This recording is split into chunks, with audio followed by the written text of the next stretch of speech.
دا یو ورو سوال کړی دی چې نن سبا د ژمي موسم دی نو په دې جورابو او په موضوع باندې د مسح کولو دپاره څه شرطونه شتي او که نه که نه بس ډایرکټ مسح کوه په جورابو باندې یا په موضوع باندې الجواب ډېر ښکلی سوال دی دا اول خو دا خبره یاد ساتي چې په جورابو باندې مسح دا کېږي او په دې باندې موږ ځان له دلایل ذکر کړي دي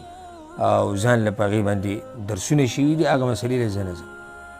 مسله چې اوس موږ کوم بیانو دا د جوراب هم بیانو دا د موضوع هم بیانو دوه قسمه شرطونه علما بیانوي موضوع باندې د مسح دپاره او په جورابو باندې د مسح دپاره یو قسم هغه شرطونه چې هغه قرآن او حدیث کې راغلي دي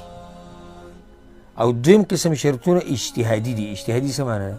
یعنې علماو اجتهاد کړی دی او دغه شرطونه پکې لګولي دي زه درته تحقیقي خبره وکړم او خبره به ډېره اسانه انشاءالله څلور شرطونه دي بس څلور شرطونه د دې خیال کوه دا څلور شرطونه د جورابو د مسح دپاره او د موضوع د مسح دپاره اولنی شرط دا دی اولنی شرط چې ده به دا جورابې یا د موضوع دا به د طهارت نه بعد پخپو کړي پوه شوې به دې که حدیث د مغیره بن شعبه رضی الله عنه چې کله هغه وایي زه ورکوز شوم د پیغمبر صلی الله علیه وسلم د خپو نه مې موضوع ویستې وایي چې دعهما فاني ادخلتهما طاهرتین پرېږده مې وباسه ما چې کله دا دې خپو ته ور اچولې زما خپې پاکې وي یعنې زما اودس څه جوړ اولنی شرط څه شو چې طهارت نه بعد یعنې د اودس نه بعد به په خپو کړي تاسو راسئ مثال درکړم چې خبره ښه واضح شي اوس یو سړی دی سهار راپاسې د خوب نه او ډایرکټ یې جورابې په خپو کړې ولاړ کار او د کار په ځي کې د سهار اذان وشو او دی چاردام کوي او اودس کوي او پای کې به جورابو مسح کوي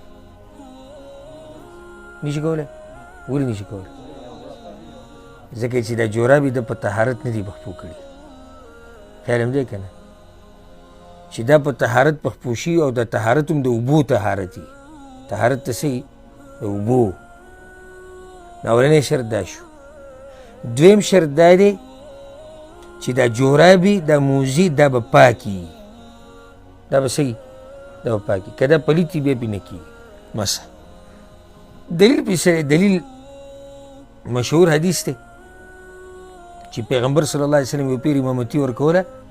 او د خپل پیزار په منځه کې وویستو صحابه کرام هم وویستو بیا چې وروسته تپوس شو نو پیغمبر صلی الله علیه وسلم څه ووایي وایي جبریل راغلی او ما ته ووایي چې ستا په پیزارو کې څه ده ګندګي ده صفا نه دي نو هغه پیزار پې وګوره الله پې هغه پیزار لرې کړو نو څنګه په ګنده جورابو باندې مسح کوې او دویمه ده چې اوس یو جورابه پلیته ده او ته پې مسح کوې نو ګندګي ښه ډېره شوه که لږه شوه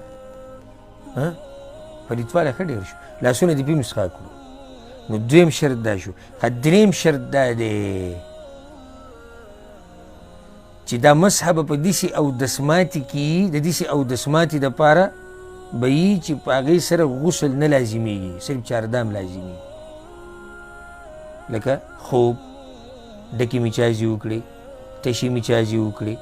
هوا ترې لاړه او اوس اودس کوي نو په دې کې دی مسح کولی شي ښه یو سړی جنابت په حالت کې دی بیا مسح کولی شي بیا نشي کولی نو دریم شرط د دې دپاره دا شو او دا مشهور حدیث دی د صفوان بن عسال رضی الله عنه امام احمد دا حدیث راوړی دی وی امرنا رسول الله صلی الله علیه وسلم اذا كنا سفرا الا ننزع خفافنا 3 ايام ولياليهن الا من جنابه ولكن من غائط وبول ونوم وی پیغمبر موږ ته ویلو چې کله تاسو په سفر یئ نو دا موضوع مه وباسئ 3 ورځې او 3 شپې سوای د جنابت نه که جنابت ته باندې راغی نو بیا به جورابې او موضوع دا به وباسئ نو دا سویم شرط شو دریم څلورم شرط دا دی چې دا مسح به په هغه محدد وخت کې کومه چې شریعت محدد کړې ده شریعت کوم وخت ورکړی مقیم دپاره ورځ او شپه مسافر دپاره 3 ورځې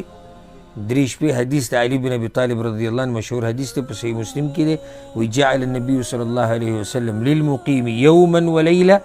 وللمسافر 3 ایام ولياليهن. ها څو شرط شو؟ کم چې دا جورابې د طهارت نه بعد پخپو کړي، دویم دا چې دا پاکي د دسې اودسماتې دپاره زمونږ پښتو کې دا اصطلاح چې وي وړوکې اودسمات زمونږ پښتو کې وړوکې اودسمات تشو مچازو ته وایي او غټ اودسمات ډکو مچازو ته وایي. نو که داسې موږ وضاحت وکړو چې دا به د داسې اودسماتې دپاره به چاردام کېږي چې هغې سره صرف چاردام لازمیږي، یعنی دا مسحه به په هغه اودسماتې دپاره کېږي چې په هغې سره صرف څه لازمیږي؟ چاردام، غسل پې نه لازمیږي. څلورم شرط مقیم دپاره 24 ګنټې او د مسافر په 3 ورځې او 3 شپې چې دې وخت کې دن نه وي، چې د دې نه بهر نه وي. ښه دا فایده دا وخت ګورئ د دغه نه شروع کېږي، د اولنۍ مسحې نه، اولنۍ مسحې نه وخت شروع کېږي. ښه یو سړی دی سهار مانځه ته راپاڅېد، اودس یې وکړو، چاردام یې وکړو او جوراب یې پخپو کړې، 9 بجې اودس مات شو، سهار 9 بجې اودس مات شو او 11 بجې چې اودس کوو نو مسحه یې وکړه. طارق صاحب دا مدت به د کوم ځای نه شروع کېږي؟ 11 دا به د 11 نه 9 نه او نه د هغه سهار نه چې د جوراب یې پخپو کړي، ځکه چې دا د ده دپاره یو قسمه رخصت دی او رخصت به شروع کېږي هغه وخت نه چې دی د رخصت عملي کړي. هغه لا مسحه نه ده کړې، چې مسحه یې وکړه مدت څه شو؟ شروع شو. نو د ماسپښین 11 بجې سبا د ماسپښین 11 پورې دا مقیم مسحه کولی شي، او که مسافري نو بیا 3 ورځې او 3 شپې. والله اعلم.